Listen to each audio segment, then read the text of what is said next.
Olá, senhores. Bom dia, boa tarde, boa noite a todos que são inscritos em nosso canal. Se você ainda não é, basta clicar no íconezinho do livro ou no botão inscrever-se para ser comunicado de todo vídeo novo postado no canal. Nós vamos hoje complementar a análise do juizado especial e vamos abordar a fase conciliatória. Pequena pausa para buscar o café e na volta a gente fala diretamente desse instituto.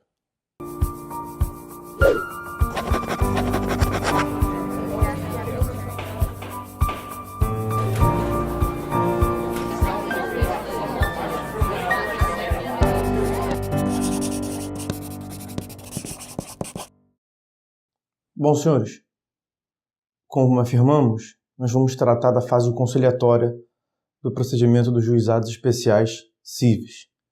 Bom, como o nome já indica, nesta fase busca-se a conciliação.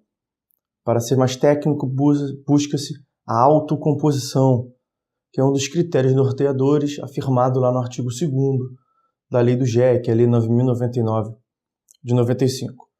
Uma primeira consideração que nós temos já de início a fazer é uma questão terminológica. Se formos reparar bem, a lei fala em sessão ao invés de audiência. Então, em algumas manifestações, a lei fala em sessão de conciliação e todos nós sabemos que na prática designa-se audiência de conciliação. A questão é saber se há uma distinção técnica ou se é mera questão de troca de termos. E se a gente for analisar a prática do processo civil, nós veremos que o sentido de uma audiência é distinto, é diferente, portanto, de uma sessão. Quando a gente realiza a audiência é um ato a ser praticado entre partes de um único processo. Ao ponto que, quando a gente fala em sessão, denota a ideia de que será realizado um ato, mas para atender a vários processos. É assim que se fala, por exemplo, na sessão de julgamento do tribunal. Os desembargadores se reúnem em um único ato, uma sessão de julgamento, mas nesta sessão de julgamento, cada um dos relatores leva uma quantidade de recursos, de modo que são julgados uma série de recursos de processos distintos. Um único ato para resolver diversos processos. Ao que me parece, a ideia do legislador era essa: realizar um único ato, uma sessão de conciliação, para que se buscasse a autocomposição em vários processos. E aí a ideia é pensar vários processos relacionados à mesma questão fático-jurídico. De modo que eventual resolução em alguns casos concretos naquela sessão acabasse servindo de estímulo àqueles que não estavam conseguindo chegar a uma autocomposição. Você imagine, por exemplo, diversas conciliações, tentativas de conciliações realizadas sobre uma mesma questão jurídica que envolvesse o serviço de telefonia. Poderíamos imaginar 2, 3, 4 concessionárias de serviço público, diversos autores, e você imagine que os autores de uma dessas concessionárias levantassem satisfeitos tendo realizado o acordo no processo.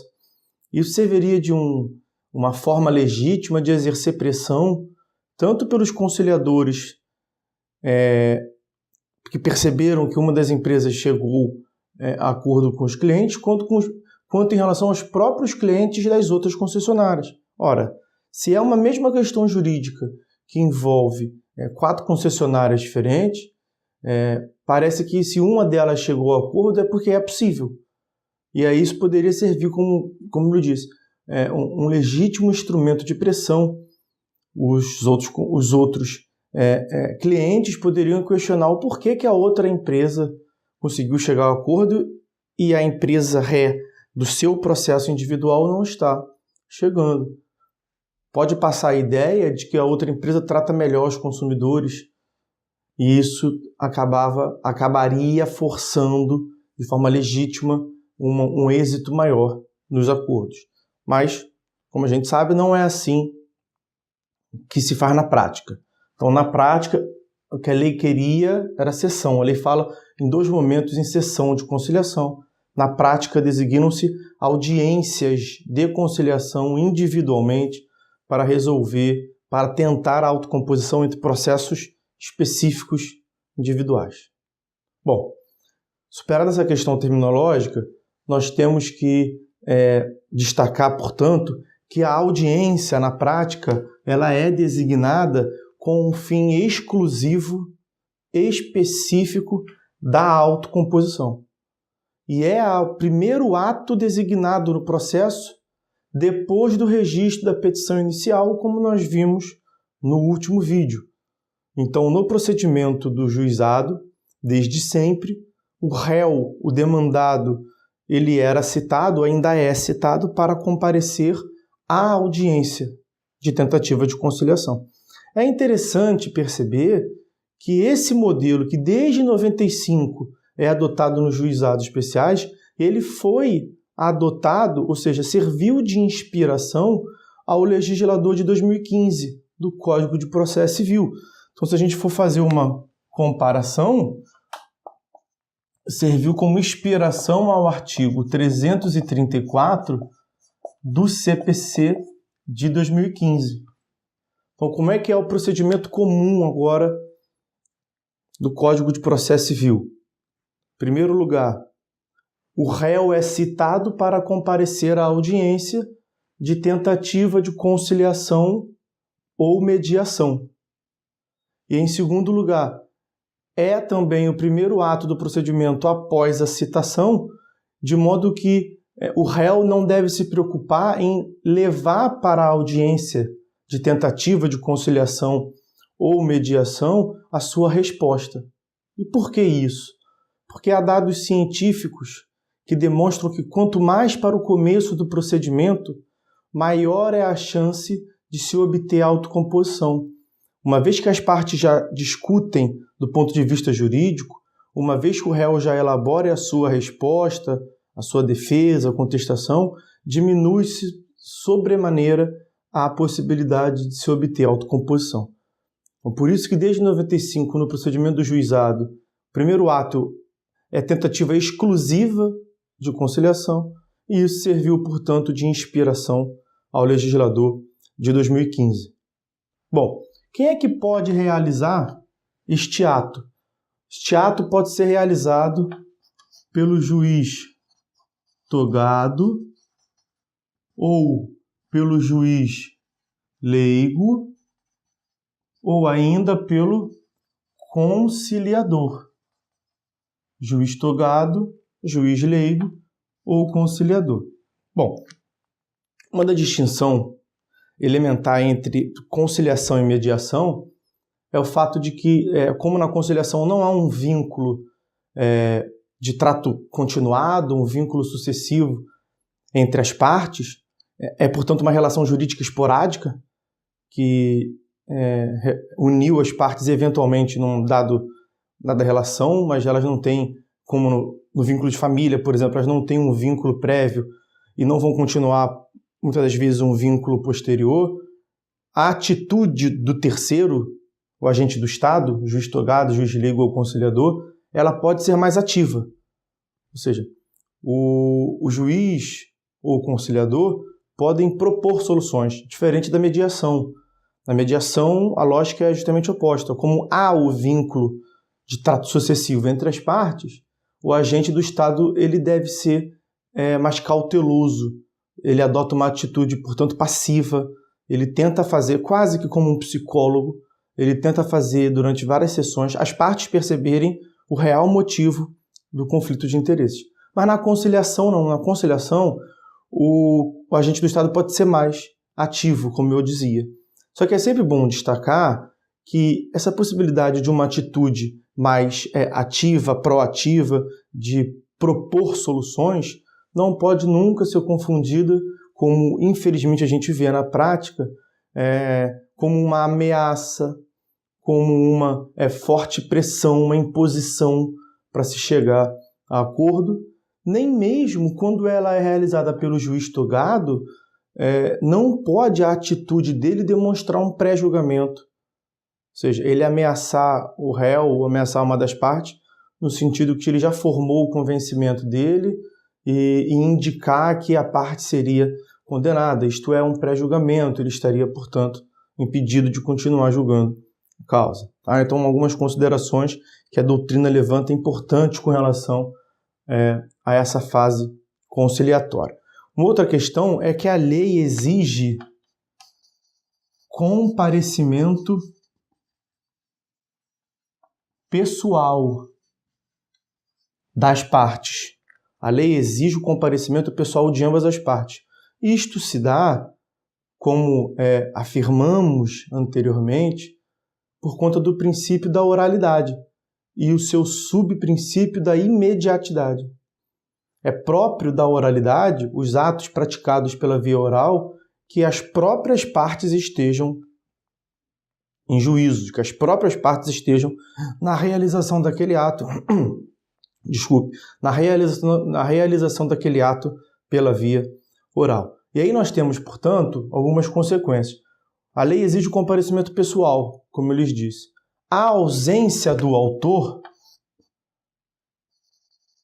eventual ausência do autor, vai conduzir à extinção do processo sem resolução do mérito.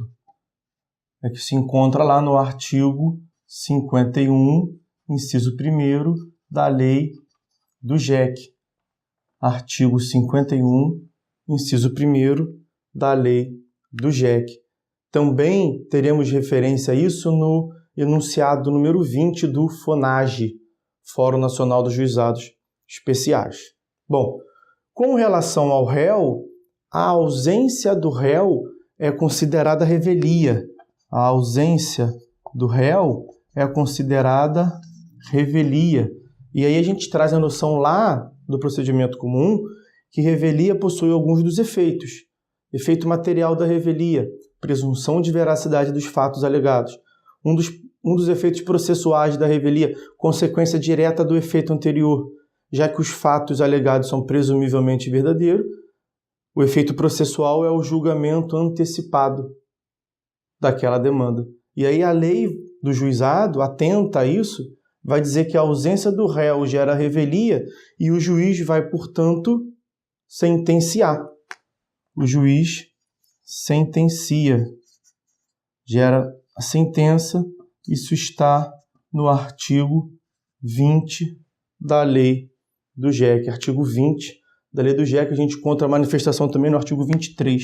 Artigo 20 e 23 da lei do JEC. A ausência do réu, portanto, gera revelia.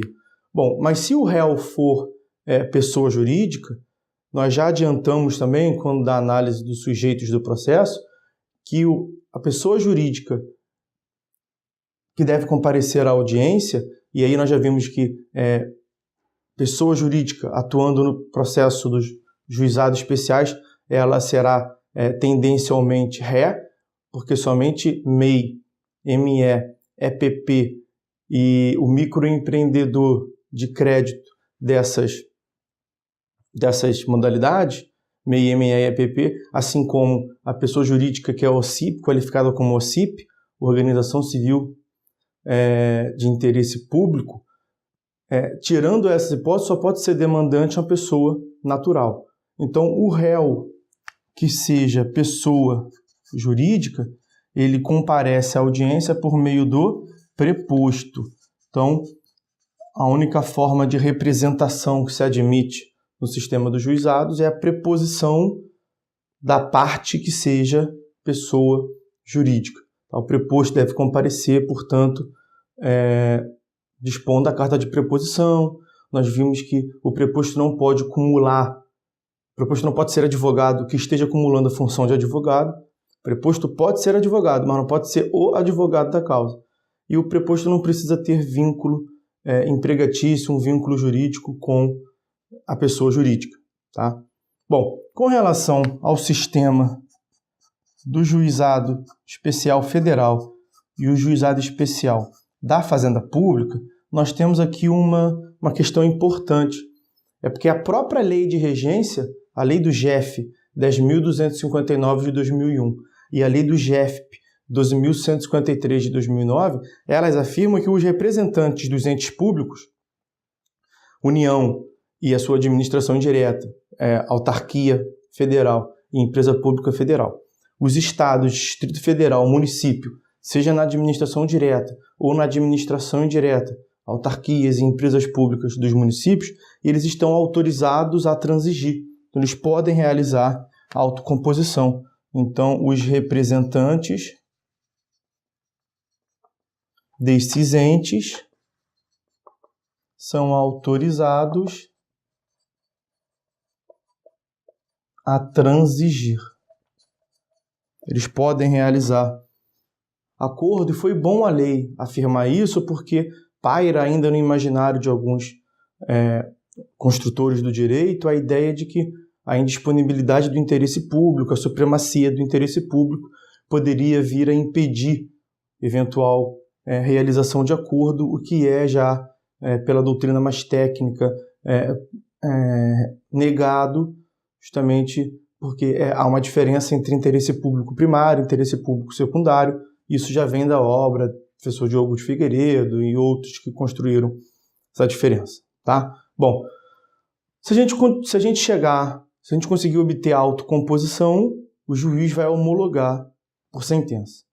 Se não for obtida a autocomposição, a lei trata de um fenômeno que nunca se vê na prática.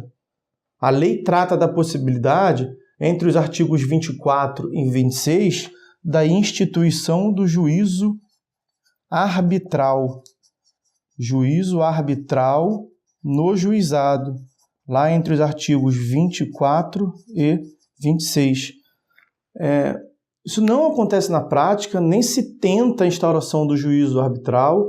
Eu nunca vi, nunca nem escutei falar. Tá pior que o caviar lá do Zeca Pagodinho, né? Ele nunca viu, mas ele escuta falar. Aqui nunca vi, nunca ouvi falar, nem se comenta essa possibilidade. Muito por conta de que, no ano seguinte, a Lei 9.307 de 96 disciplinou o procedimento arbitral. E a arbitragem, a instituição do juízo arbitral prevista na lei do GEC, Lei 9.099 de 95, é um procedimento arbitral, vamos assim dizer, sui generis. Então, o procedimento desse eventual juízo arbitral na lei do GEC é diferente do procedimento arbitral, da Lei 9.307 de 96, que é justamente a lei da arbitragem. Tá? Uma diferença crucial, elementar, é que a lei da arbitragem afirma que o árbitro é considerado juiz de direito no desempenho das funções e que a sua sentença não está condicionada à homologação do poder judiciário.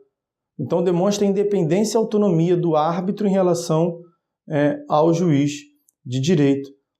Isso está no artigo 18 da Lei 9.307 de 96, ao passo que, na lei do juizado, afirma-se que, no artigo 26, afirma-se que a decisão do árbitro deve ser homologada pelo juiz togado. Então, veja, no juízo arbitral instituído no GEC, a decisão do árbitro depende de homologação. No procedimento arbitral da Lei da Arbitragem, 9.307 de 96, a decisão do árbitro é autônoma, independente e não depende de homologação. Artigo 18 da Lei da Arbitragem. Um ponto que elas têm em comum, um ponto de contato, é que a decisão do árbitro é irrecorrível. Então, há uma irrecorribilidade da decisão do árbitro, tanto no juízo arbitral, quanto no procedimento, na sentença arbitral da lei de arbitragem. Bom, não instituído o juízo arbitral, antes disso, a lei do JEC afirma no artigo 25, nós já tratamos disso quando da análise do artigo 6º. Só para recordar, a lei do JEC afirma que o árbitro, então, uma vez instituído o juízo arbitral, o árbitro, já vimos que sua sentença tem que ser homologada, vimos que sua sentença é irrecorrível e determina o artigo 25. A sentença do árbitro, a decisão do árbitro, pode ser baseada em equidade. É uma das exceções lá em relação à jurisdição de direito. Então, a jurisdição de equidade consta no parágrafo único, inclusive, do artigo 140 do Código de Processo Civil, que a jurisdição de equidade ela é excepcional e depende de previsão em lei. E aí, na lei do juizado especial civil, nós temos justamente a manifestação disso. O árbitro pode decidir por equidade. Na lei de arbitragem afirma-se isso também, na lei 9.307 de 96. Então, é uma importante distinção em relação à regra geral, generalíssima, quase que absoluta, da jurisdição de direito. Bom, então, como eu dizia, uma vez não instituído o juízo arbitral, então veja, não se chegou à autocomposição na audiência que deveria ser sessão de conciliação, há a possibilidade de instituição do juízo arbitral, mas isso nem se tenta na prática. Consequência direta disso, portanto, artigo 27. Designa-se a audiência de instrução e julgamento. E aí nós vamos ver a audiência de instrução e julgamento no próximo vídeo, mas já posso lhes adiantar que é nesta audiência de instrução e julgamento que nós teremos a concentração dos atos processuais no sistema do juizado. O réu oferece a sua resposta, veremos as modalidades de resposta. Nós temos a fase instrutória, a produção de prova, essencialmente pela via oral, e o juiz julga. Pelo menos esse é o sistema idealizado pela lei. Então, eu espero que vocês tenham gostado, espero que seja útil para o conhecimento de vocês. Gostaria de pedir que vocês curtissem o vídeo, isso é importante para ajudar na divulgação, que vocês compartilhassem, que vocês falassem com os amigos, com os colegas estudantes, justamente para ajudar na disseminação dessa transmissão de conhecimento jurídico gratuito nas redes sociais. Forte abraço a todos, fiquem com Deus e até a próxima.